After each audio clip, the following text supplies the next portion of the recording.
जय Narayan all of you. आज हम लोग डिटर्मिनेंट्स पार्ट 2 करेंगे।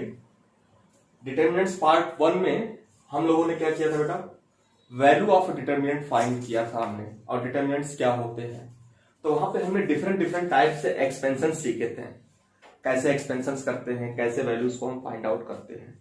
यहाँ पे हम क्या करेंगे इस टॉपिक में, आज के पार्ट में हम 3 चीजें करेंगे। पहला प्रॉपर्टी करेंगे बेटा, प्रॉपर्टीज सारी देखेंगे। सेकेंड पार्ट हम देखेंगे प्रॉपर्टीज के बाद एक छोटा सा पार्ट आता है माइनर और cofactor. What is the difference between minor and cofactor. कोई ऐसी बहुत बड़ी चीज नहीं है, इसको हम इजिली देख सकते हैं। तीसरा पार्ट यदि हो पाएगा, पॉसिबल होगा 20 मिनट, तो एडजेसेंट ऑफ अ मैट्रिक्स निकालना सीखेंगे, एडजेसेंट ऑफ अ मैट्रिक्स। अब ये 3 पार्ट देखेंगे, और इसके बाद हमारा जो मेन पार्ट होगा inverse of a matrix, inverse of a matrix and simultaneous linear equation. ये हम नेक्स्ट पार्ट में करेंगे, जो हमारा नेक्स्ट पार्ट होगा। तो हमें ये 3 पार्ट आज करने हैं। तो लास्ट, पहले तो मैं रिवाइज कर दूं थोड़ा बहुत कि जो हम लोगों ने लास्ट टाइम पे किया था, एक क्वेश्चन मैं रिवाइज कर देता हूं बेटा, तो उसको आप देख लो, फिर हम लोग आगे बढ़ते हैं। तो लास्ट टाइम पे हम लोगों ने क्या किया था बेटा, सिंपल सा एक्सपेंशन सीखा था। तो आज मैं आपको कैसे आप एक्सपेंशन करते हो, कैसे आप किए थे, उसको मैं फिर से बता दे रहा हूं एक बार। सपोज ये मैट्रिक्स आपको गिवन है 1 2 3 0 2 1 एंड 1 2 0, ये आपको गिवन है। तो what is the determinant of A, means determinant कैसे निकालते थे हमने बताया था, स्क्वायर ब्रैकेट चेंज हो जाएगा मॉडुलस में। ये रिप्रेजेंटेशन का तरीका होता है। जब हम पढ़ेंगे तो इसे क्या पढ़ेंगे बेटा, डिटर्मिनेंट ऑफ ए। इसे पढ़ेंगे तो क्या पढ़ेंगे, मैट्रिक्स ऑफ ए। ये काम हमने किया था। अब सपोज इसका एक्सपेंशन मैं R1 के अलोंग कर रहा हूं, आप लोग इसको समझने के लिए अच्छे से मेरा पहला पार्ट जरूर डिटर्मिनेंट का देख लें। R1 के अकॉर्डिंग मैं डायरेक्ट कर रहा हूं बेटा, 1 लिखेंगे, 2 2 1 0, 1 प्लस के साथ आएगा, फिर माइनस के साथ क्या आएगा, 2 आएगा, plus minus minus 2, this cancel and this cancel. What is this, 0 1 1 0, ये हो गया बेटा। फिर plus plus minus plus 3, determinant, this cancel and this cancel. What is this, 0 2 1 2। बेटा ये समझ में आ गया। अब आपका इसको एक्सपेंशन जानते हो कैसे करते हैं, ऐसे करते हैं, इसको एक्सपेंशन करते हैं, ऐसे कर लेते हैं। तो फटाफट इसकी वैल्यू, क्योंकि सबको मैंने बताया था 2 into 0 0, minus 2 into 1 minus 2, minus 2 into, देखो यहां पे 0 इंटू माइनस 1, तो 0 माइनस 1, फिर प्लस 3 लिया बेटा, फिर 0 0 इंटू 2 0 माइनस 2, 0 माइनस 2, ये आपका आ गया बेटा। सिंपल, इसको सॉल्व कर लो, माइनस 2 माइनस माइनस प्लस 2, फिर माइनस 6। तो what is the answer, minus 6। तो ये एक्सपेंशन हमने लास्ट टाइम पे सीखा था। अब बिल्कुल, अब देखो बेटा, होता क्या है कि जब हम एक्सपेंशन करते हैं, तो अभी तो मैंने बहुत छोटा सा क्वेश्चन लिया, कई बार इसकी डिजिट्स, ये जो डिजिट्स देख रहे हो ना, काफी बड़े बड़े डिजिट्स आ जाते हैं। अब उनको कैसे सॉल्व करेंगे, उनको सॉल्व करने का सबसे अच्छा तरीका हमारा होगा, ये जो प्रॉपर्टीज मैं करने जा रहा हूं, आपके सामने लिखा भी है, यदि आप देखो तो प्रॉपर्टीज आपके सामने दिख ही रही है, 3 प्रॉपर्टीज आपको दिख रही है। यदि इन प्रॉपर्टीज का यूज करोगे तो उन बड़े क्वेश्चंस में काफी आसानी होगी, जैसा कि इसे हमें करना बहुत जरूरी लगेगा एक टाइम के बाद। अभी तो ये बहुत छोटी छोटी चीजें थी जो एक्सपेंशन, और आपको पता होना चाहिए बेसिक्स सीखने के लिए सबसे अच्छी चीज होती है सबसे छोटे क्वेश्चंस। तो सबसे छोटे क्वेश्चंस को हमें कैसे करना है उसको सीख लेना है, फिर बड़े क्वेश्चन में हमें उसको अप्लाई करना है। तो आगे चलते बेटा, हम सबसे पहले प्रॉपर्टीज पे आते हैं, प्रॉपर्टीज ऑफ डिटर्मिनेंट।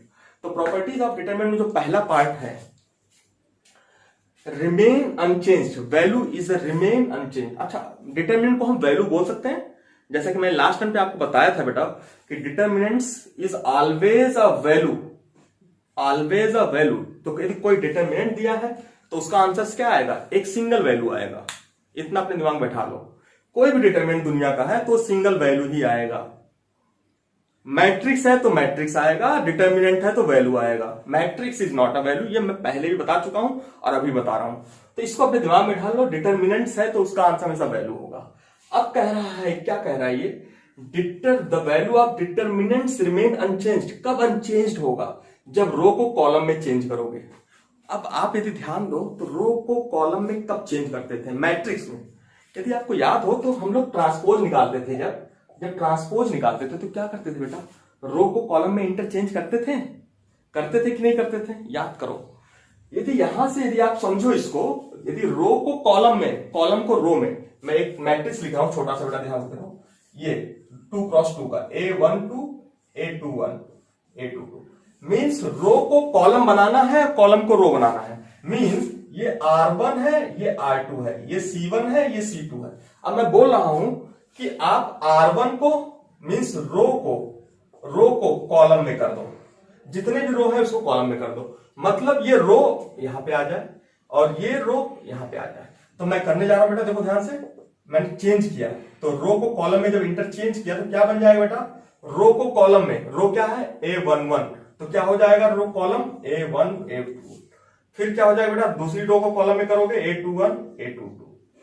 अब ये बताओ, अब ये आप अपने दिमाग से सोचो, ये हमारा क्या हो गया? रो R1 R2 की जगह आ गया, C1 C2 आ गया, है कि नहीं? सेम है। रो कॉलम में इंटरचेंज हुआ कि नहीं हुआ? रो कॉलम में इंटरचेंज हुआ, रो कॉलम में इंटरचेंज हुआ, क्लियर। तो रो कॉलम में इंटरचेंज हो गया। अब आपसे क्या बोला जा रहा है? जब रो कॉलम में इंटरचेंज करेगा तो जो वैल्यू ये है, सपोज ये कितना आ रहा है? अल्फा, तो ये भी कितना आएगा? अल्फा। मींस यदि डिटर्मिनेंट ऑफ ए की बात करोगे, यदि कोई ए दिया है डिटर्मिनेंट, ये डिटर्मिनेंट ए दिया है, तो उसका जो ट्रांसपोज होगा उसकी वैल्यू सेम होगी। यदि ये मैट्रिक्स होता तो क्या बोलते हैं बेटा? मैट्रिक्स होता तो क्या बोलते हैं आप? सीधा दिमाग में बैठा लो एकदम।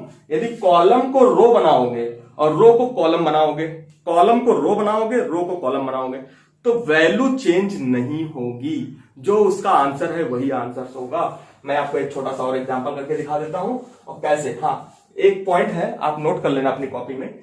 अब यदि बात करते हैं मैट्रिक्स की इसके साथ, तो मैट्रिक्स में ये काम कब करते थे? मैट्रिक्स में काम कब करते थे? जब हम ट्रांसपोज निकालते थे। याद करो, A इज इक्वल टू, यदि ये गिवन है A11 A12 A21 A22, अब हमने बोला A ट्रांसपोज क्या होगा बेटा? तो क्या बोलोगे? A11 A12 A21 A22, ये ट्रांसपोज होता था, रो कॉलम इंटरचेंज होता था। अब आप क्या बोल सकते हो? आप एक रिजल्ट बोल सकते हो, then value of determinant of A, value of determinant of A is always equal to A transpose. मतलब ये आप अपने दिमाग में बैठा सकते हो कि यदि कोई डिटर्मिनेंट, कोई मैट्रिक्स की वैल्यू, यदि हम डिटर्मिनेंट फाइंड आउट कर रहे हैं तो उसका जो ट्रांसपोज होगा दोनों की वैल्यू सेम आएगी। इतना आपको अपने दिमाग में फीड करना है। तो मींस इस पहली प्रॉपर्टी का यूज समझ में आ गया होगा। रो कॉलम को इंटरचेंज करोगे तो डिटर्मिनेंट की किसी भी वैल्यू पे कोई इफेक्ट नहीं आएगा। तो एक छोटे से क्वेश्चन को इसको और समझते हैं, फिर एक बड़ा सा क्वेश्चन करते हैं, फिर हम आगे इस प्रॉपर्टी को क्लोज करते हैं। मीन सपोज ये क्वेश्चन आ गया, सपोज एक मैट्रिक्स आपको दे दिया 1 2 3 1, या 2 लिख देते हैं बेटा, 2 नहीं 5 लिख देते हैं, थोड़ा सा बड़ा ले लेते हैं, कोई बड़ी बात नहीं। अब मैंने बोला what is the determinant of A, what is the determinant of A, सब क्लियर होगा। डिटर्मिनेंट ऑफ ए क्या होगा बेटा? ध्यान दो, आसानी से कर लोगे इसको। 5 इंटू 1 माइनस 3 इंटू 2 6 माइनस 1, इतना समझ में आया। अब हमने इसका ट्रांसपोज किया, क्या किया बेटा? ए ट्रांसपोज क्या होगा? तो 1 2 3 5, ये बोलोगे सभी लोग। देखना बेटा, बिल्कुल 1 2 3 5। फिर हमने क्या किया बेटा? ट्रांसपोज का डिटर्मिनेंट निकाल लिया। डिटर्मिनेंट कैसे निकालोगे? 1 3 2 5 का डिटर्मिनेंट क्या आ जाएगा? 5 माइनस 6, व्हाट इज दिस? -1। तो आपको समझ में आ गया? बिल्कुल समझ में आ गया। इस क्वेश्चंस को आप 3x3 पे अप्लाई कर सकते हो। आप 3x3 पे अप्लाई करना है तो आप सारी वैल्यूज देख लेना, वहां पे ट्रांसपोज निकालना। बेटा मैट्रिक्स के बाद का ही पार्ट डिटर्मिनेंट्स है। कोई मैट्रिक्स स्क्वायर मैट्रिक्स है, उसी का डिटर्मिनेंट हम निकालते हैं। इतना अपने दिमाग में फीड कर लो। डिटर्मिनेंट पहले नहीं निकालते, पहले मैट्रिक्स दी होती है। कौन सी मैट्रिक्स? Square matrix. फिर डिटर्मिनेंट फाइंड आउट करते हैं, that is row and column interchange. So this property is the most useful for in the case of A transpose and A, finding the value of A। कई बार आपको A की value दे करके, A determinant of A की value दे करके ये पूछ लेगा determinant of A transpose. तो कुछ लोग बहुत जल्दी कैलकुलेट करते हैं, कैलकुलेशन की कोई जरूरत नहीं, जो डिटर्मिनेंट ऑफ A है वही डिटर्मिनेंट ऑफ A ट्रांसपोज हो। अब आते हैं सेकंड पे।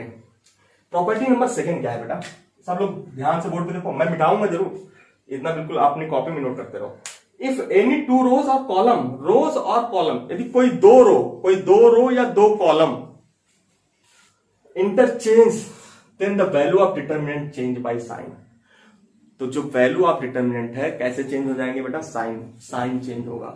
न्यूमेरिक वैल्यू सेम रहेगी, साइन चेंज हो जाएगा। इसका मतलब यदि प्लस है तो क्या होगा, माइनस होगा, और यदि माइनस है तो क्या होगा, प्लस होगा। इसको अपने दिमाग में अच्छी तरह से फिट करो। यदि आपने दो रो, कोई भी दो रो, नॉट अ कॉलम एंड रो, दो रो को आगे पीछे किया एक बार, तो क्या होगा, साइन चेंज हो जाएगा। एक छोटा सा एग्जांपल देखो, यही एग्जांपल ले लेते हैं जो हमने दिया था। हमने आपको ये दे दिया, एक मैट्रिक्स दिया 1 2 3 5, इसका डिटर्मिनेंट क्या होगा बेटा, सब लोग निकाल सकते हो, 1 2 3 5।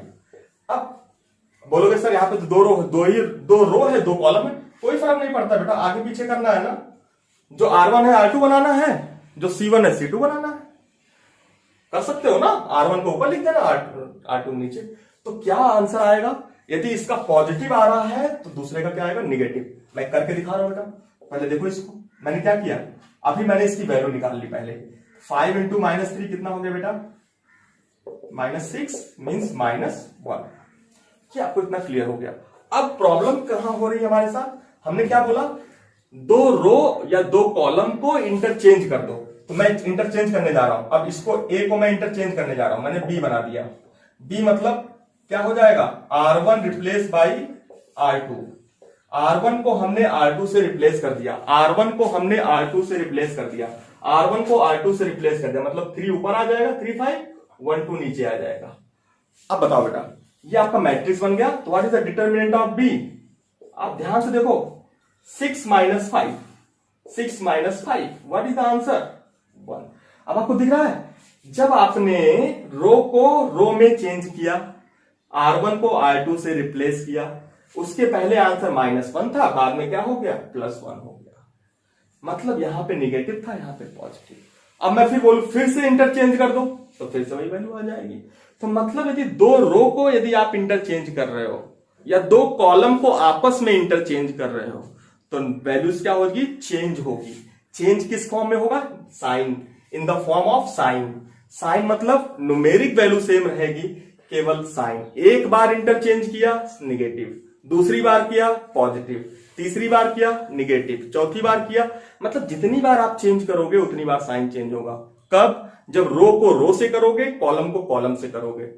क्लियर। तो आपने दो प्रॉपर्टी देखी, दोनों में कंफ्यूज बिल्कुल मत होना।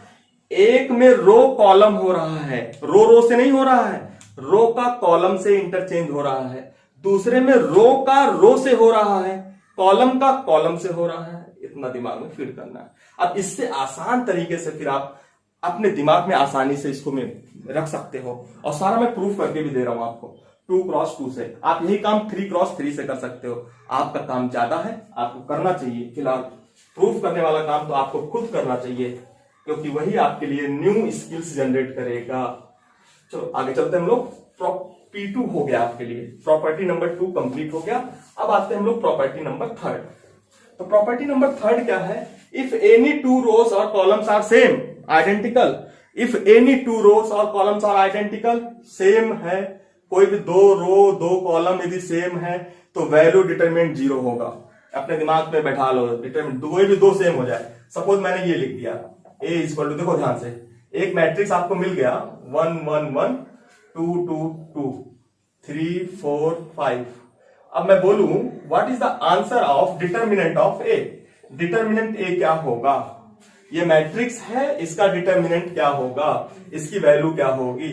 आप देख रहे हो, क्या देख रहे हो बेटा, क्या देख रहे हो, C1 इज इक्वल, C1 का जो एलिमेंट है, C1 का जो एलिमेंट है, C1 का जो एलिमेंट है, 2 2 कर लो थोड़ी देर के लिए, अभी आपने ये प्रॉपर्टी पढ़ा नहीं है, इस प्रॉपर्टी को मैं पढ़ाऊंगा बाद में। C1 इज इक्वल टू क्या है बेटा, दो कॉलम क्या है, सेम है, दो कॉलम क्या है, सेम है। यदि दो कॉलम सेम है तो व्हाट इज द डिटरमिनेंट, 0। कोई सॉल्विंग नहीं करना हमें, कोई सॉल्विंग नहीं करना, डायरेक्ट बोलेंगे हम। यदि दो कॉलम सेम है या दो रो सेम है तो वैल्यू हमेशा 0 होगा। मैं इसको प्रूफ कर देता हूं, जैसा कि लिखा है यहाँ पे, ध्यान से देखो। कैसे होगा जीरो? इतना तो याद आ गया ना कि जीरो होगा। अब मुझे कैलकुलेट नहीं करना है। 2, देखो हमने 2 लिया, +2, दिस कैंसिल, 10 माइनस 8, 10 माइनस 8, फिर -2। अब मैं फटाफट कर रहा हूं, आपको प्रैक्टिस करना आपका काम है। -2 इधर, इधर कैंसिल, 10 माइनस 8, 10 माइनस 8, फिर +3 मतलब दिस कैंसिल, 4 माइनस 4। अब बताओ 4 माइनस 4। अब आप अपने दिमाग में बैठाओ इसको, देखो 2 इंटू 10 माइनस 8, 10 माइनस 8, ये प्लस एक माइनस है, this is cancel out, whole cancel out.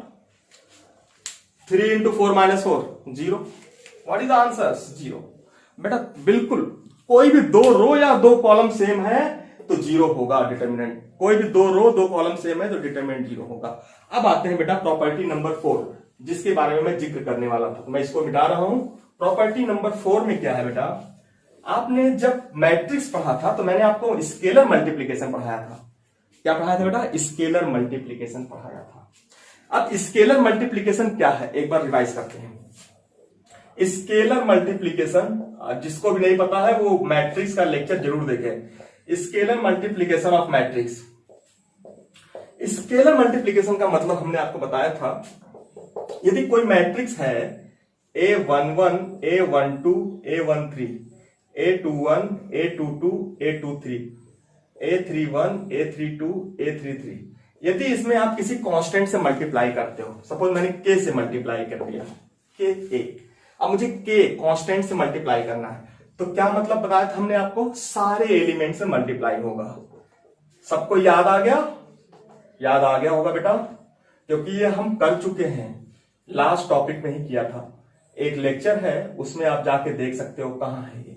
फिर के A31, के A32, के A33, यदि आप ध्यान से देखो तो ये आप काम कर चुके हो। मैट्रिक्स में क्या होता था? सारे एलिमेंट से मल्टीप्लाई होता था, बट डिटर्मिनेंट्स में थोड़ा सा रिवर्स होगा काम, थोड़ा सा अलग होगा। क्या अलग होगा? यही प्रॉपर्टी नंबर 4 है। तो प्रॉपर्टी नंबर 4 क्या कहती है, यदि किसी मैट्रिक्स मल्टीप्लीकेशन में आप स्केलर मल्टीप्लाई करते हो किसी डिटर्मिनेंट्स में, किसी डिटर्मिनेंट्स में, सपोज आपको डिटर्मिनेंट्स ए दिया है, ये दिया है, मतलब अब इसमें किससे मतलब 2 से मल्टीप्लाई करना है या 2 को कॉमन लेना है। तो मीन्स यदि कोई डिटर्मिनेंट्स आपको दिया है इस तरीके का A11, A12, A13, मैं यहां से लिखा हूं, ध्यान देना, A21, A22, A23, A31, A32, A33, ये आपको डिटर्मिनेंट्स दिया हुआ है। यदि आप ध्यान से देखो तो ये डिटर्मिनेंट्स क्या दिया है, आप अपने दिमाग में बैठाओ इसको, ये डिटर्मिनेंट्स आपको गिवन है। अब मैं बोल रहा हूं आपको किससे मल्टीप्लाई करना है, कोई भी स्केलर के ले ले, चलो। तो जब आप के टाइम्स ऑफ डिटर्मिनेंट्स ऑफ ए निकालोगे, ये डिटर्मिनेंट्स लिखे ना, के इंटू डिटर्मिनेंट्स ऑफ ए, इसका मतलब क्या होगा बेटा, ये केवल या तो एक रो में मल्टीप्लाई होगा या एक कॉलम में होगा। एक के का मतलब एक रो में मल्टीप्लाई होगा या एक कॉलम में मल्टीप्लाई होगा। इसका मतलब यहां पे सारे एलिमेंट्स में मल्टीप्लीकेशन नहीं होगा। डिटर्मिनेंट, यदि ये मैट्रिक्स होता तो सारे एलिमेंट्स में होता। ध्यान समझना इसको, यहीं पे कंफ्यूजन होगा आपको। यदि ये मैट्रिक्स होता, मैट्रिक्स मल्टीप्लाई करते हैं तो इसके पहले हमने जो लिखा था सारे एलिमेंट्स में होता, बट यहां पे क्या है, डिटर्मिनेंट्स है। डिटर्मिनेंट के इंटू डिटर्मिनेंट्स ऑफ ए, इसका मतलब या तो के का मल्टीप्लीकेशन एक सिंगल रो में होगा या एक सिंगल कॉलम में होगा। अब कोई बोले कि सर कैसे होगा, तो ध्यान से देखना, एक रो में, कोई बच्चा बोलेगा सर मैं रो में करूंगा, तो कर लो रो में, किसी भी रो में कर लो, यू आर फ्री, किसी भी रो में करने के लिए फ्री हो। कोई बच्चा बोलेगा सर ये के A11, A12 ये लिखूंगा मैं, फिर A1 इसमें होगा मल्टीप्लिकेशन नहीं, इसमें कोई मल्टीप्लीकेशन नहीं होगा, बाकी सब सेम रहेंगे, A31, A32, A33। समझ में आया? मतलब यदि आप किसी के से मल्टीप्लाई कर रहे हो, सिंगल के से, तो केवल एक रो में होगा। अब कोई बच्चा बोलेगा नहीं सर हम बीच वाले में करना चाहते हैं, बेटा वैल्यूज पे कोई इफेक्ट नहीं आएगा, किसी एक में भी मल्टीप्लाई करना है, वैल्यूज हमेशा सेम होंगी। तो इसको ध्यान से समझो, के A22, के A33, A23 and A31, A32, A33।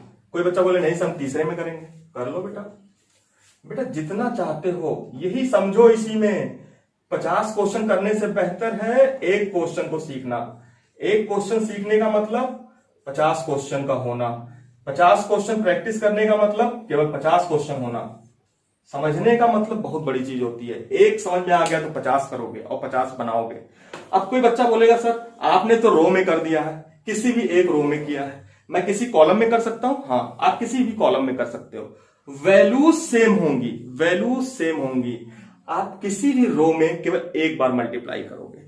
अब कोई बच्चा बोले सर यदि मुझे तीनों में मल्टीप्लाई करना है तो कितने से मल्टीप्लाई होना चाहिए आप बताओ मुझे। यदि मुझे तीनों में मल्टीप्लाई करना है के से तो कितने से मल्टीप्लाई होना चाहिए बेटा? 3 के की पावर 3 से, के की पावर 3 से मतलब 3 टाइम से मल्टीप्लीकेशन होना चाहिए। मैं इसी पे बता रहा हूं आपको। सपोज के की पावर 3 होता तब तो आपके पास कोई ऑप्शन नहीं था।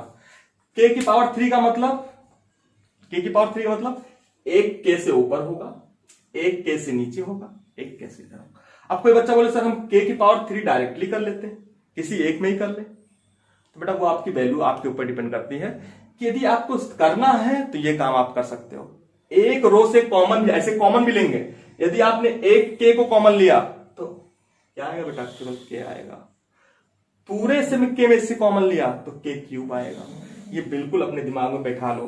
तो एक एग्जाम्पल चाहे तो हम इस पे देख सकते हैं थोड़ा सा, यदि हम थोड़ी सी क्या कहते हैं टाइम ले, लेकिन हम इसे बाद में यदि एग्जाम्पल कर ले तो ज्यादा बेहतर होगा, क्योंकि काफी एक्सरसाइज में यही सब चीजें दी हुई हैं।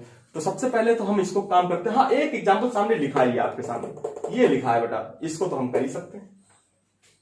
क्लियर?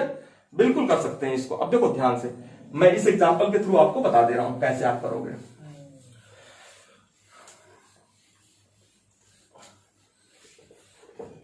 देखो बेटा, अब ये एग्जाम्पल यदि आप ध्यान से देखो इसमें तो क्या लिखा है।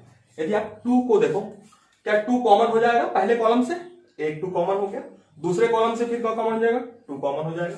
तो मीन्स कितना कॉमन बाहर आ जाएगा बेटा? 2 इंटू 2।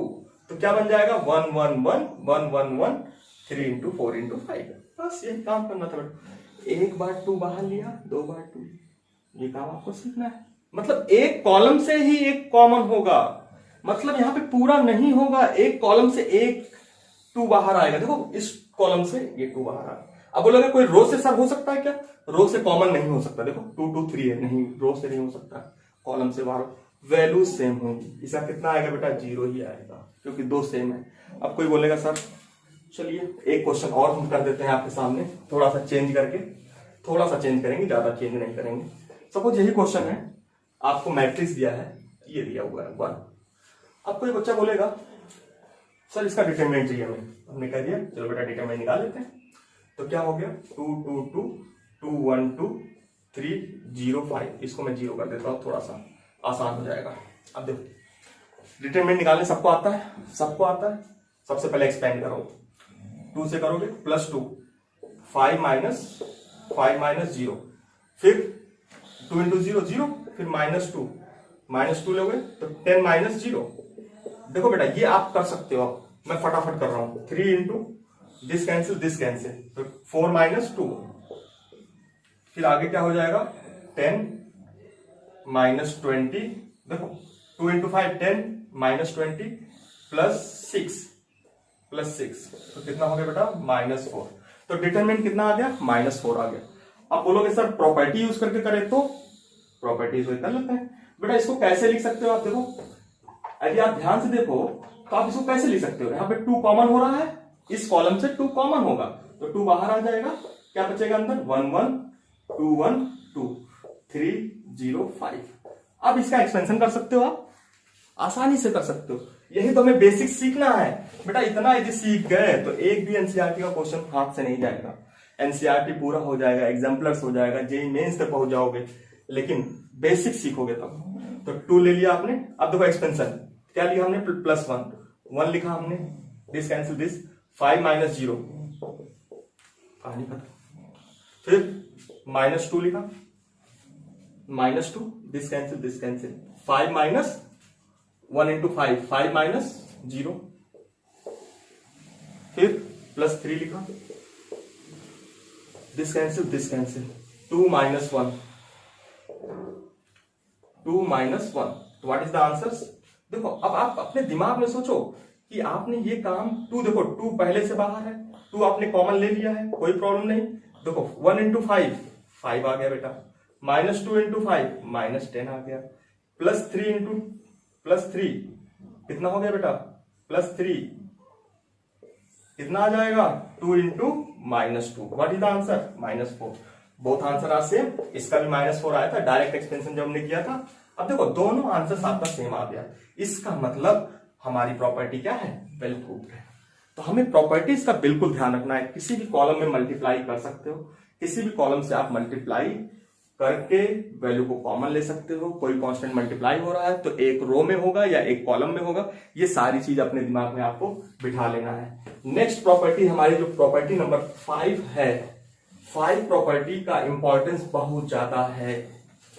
5 प्रॉपर्टीज का इंपॉर्टेंस बहुत ज्यादा है, बिल्कुल ध्यान रखना। ऐसे मैं प्रॉपर्टी नंबर 5 पहले आपको लिख के दे रहा हूं, पहले आप उसको समझो। If sum of all element, property number 5 अपने दिमाग में P5 को दिमाग में रख लो। इफ सम और ऑल एलिमेंट्स, सम और ऑल एलिमेंट्स ऑफ अ रो और कॉलम, कोई भी कॉलम एंड रो है उसका सम, कुछ elements column of an determinant, किसी भी कॉलम एंड रो का जो डिटर्मिनेंट्स है are expressed as sum of two और मोर। ऐसा नहीं कि 2 ही के बारे में, 2 के बारे में मैं आपको एग्जांपल दूं, more terms, then matrix, then determinant, then the determinants. ये प्रॉपर्टी अपने दिमाग में बैठा लो। Determinants can be expressed as sum of two और मोर डिटर्मिनेंट। अब आप मुझसे ये बोलोगे सर इसका मतलब हुआ क्या? तो बिल्कुल आप ध्यान रखो, मैं एक एग्जांपल भी आप अच्छे से दूंगा। कोई भी डिटर्मिनेंट्स है, कोई भी डिटर्मिनेंट्स दुनिया का, सपोज ये डिटर्मिनेंट्स आ गया, ध्यान देना 3, एग्जांपल से समझो पहले इसको, 3 4 5 6 0 2 5 7 3, ये आपको डिटर्मिनेंट्स दिया हुआ है, डिटर्मिनेंट्स ऑफ ए दिया हुआ है। हाँ, डिटर्मिनेंट्स आपको गिवन है। अब मैं बोल रहा हूं इस प्रॉपर्टी को ध्यान से, इफ सम और ऑल एलिमेंट्स, मतलब कोई सम एलिमेंट्स या सारे एलिमेंट्स को कैसे लिख सकते हैं? रो या कॉलम के determinants are expressed as a sum of 2 और मोर। मतलब क्या इसको 2 नंबर के सम में लिख सकते हैं, डिफरेंस में लिख सकते हैं? बिल्कुल आप लिख सकते हो। कैसे लिखोगे? देखो पहले मैं लिख दूं, सब लोग सोच रहे होंगे 2 + 1 लिख सकते हैं, इसको 3 + 1 लिख सकते हैं। बेटा देखो जो एलिमेंट आप लिख रहे हो 2 एलिमेंट्स के सम में, मींस ये नहीं जरूरी कि सम सेम ही हो, अलग अलग भी हो सकते हैं। क्लियर?